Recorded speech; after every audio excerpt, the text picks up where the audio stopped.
ये घटना 2012 की है। स्थान उत्तर प्रदेश का एक छोटा सा गांव भैरवपुर।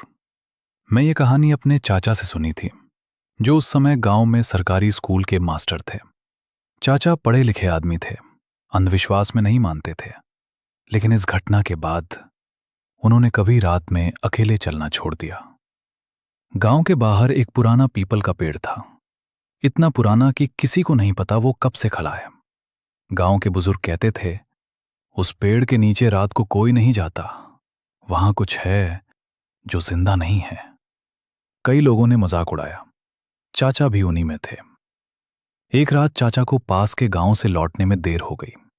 घड़ी में रात के 11:40 बज रहे थे। रास्ता वही था, पीपल के पेड़ के पास से होकर। हवा अचानक ठंडी हो गई, कीड़े मकोड़े की आवाजें बंद, बस एक अजीब सी सांस लेने की आवाज। चाचा ने पीछे देखा, कोई नहीं, लेकिन फिर छप छप, जैसे कोई नंगे पांव मिट्टी पर चल रहा हो। अब चाचा का मजाक वाला विश्वास टूटने लगा। पीपल के पेड़ के नीचे एक औरत खड़ी थी, सफेद साड़ी, बाल चेहरे पर, पांव जमीन से थोड़ा ऊपर।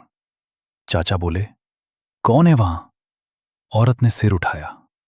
उसका चेहरा नहीं था, सिर्फ काला खालीपन। उस औरत ने धीमी आवाज में कहा, मास्टर जी, मेरे बच्चों को बुला दो। चाचा के पैरों ने काम करना बंद कर दिया। फिर अचानक वो औरत पीछे से नहीं, सामने से नहीं, बल्कि जमीन के अंदर समा गई। चाचा ने भगवान का नाम लिया और दौड़ पड़े। सुबह गांव पहुंचे तो बुखार, शरीर नीला। सच्चाई अगले दिन सामने आई। गांव के सबसे बुजुर्ग ने बताया, उस पीपल के नीचे 20 साल पहले एक औरत को जिंदा जला दिया गया था। उस पर आरोप था डायन है। उसके 2 छोटे बच्चे थे।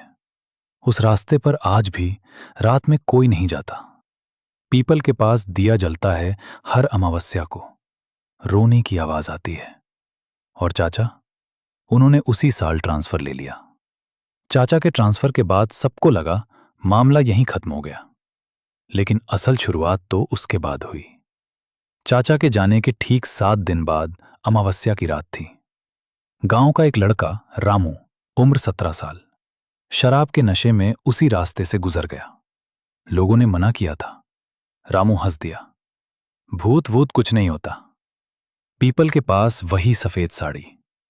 इस बार वो खड़ी नहीं थी, वो झूले की तरह हवा में हिल रही थी। लेकिन सबसे डरावनी बात, उसके दोनों तरफ 2 छोटे बच्चे खड़े थे, उनकी आंखें पूरी तरह सफेद। रामू ने सुना, मां, ये वही है? औरत बोली, हां, यही वो लोग हैं जो देख कर भी चुप रहते हैं। अगली सुबह रामू पीपल के नीचे पड़ा मिला। जिंदा था, लेकिन बाल पूरी तरह सफेद, आंखें खुली, पलक झपकना बंद, मुंह से बस एक ही बात, वो बच्चे, वो बच्चे। 3 दिन बाद रामू मर गया। डॉक्टर बोले, दिल का दौरा, लेकिन दिल पर नाखूनों के निशान थे। अब कोई मजाक नहीं कर रहा था। हर रात किसी के दरवाजे पर खरोंच, बच्चों के रोने की आवाज, औरत की फुसफुसाहट, मेरे बच्चों को वापस दो। गांव के सबसे बुजुर्ग दीनू बाबा रोते हुए बोले, हमने पाप किया है। असल सच्चाई ये थी, उस औरत को डायन कहकर पूरे गांव ने मिलकर जलाया था। और उसके बच्चे, उन्हें उसी पीपल के नीचे जिंदा दफना दिया गया था। एक तांत्रिक आया, उसने पीपल को देखते ही कहा, अब देर हो चुकी है। वो सिर्फ आत्मा नहीं रही, वो मां बन चुकी है। उसने चेतावनी दी, हर अमावस्या एक जान जाएगी।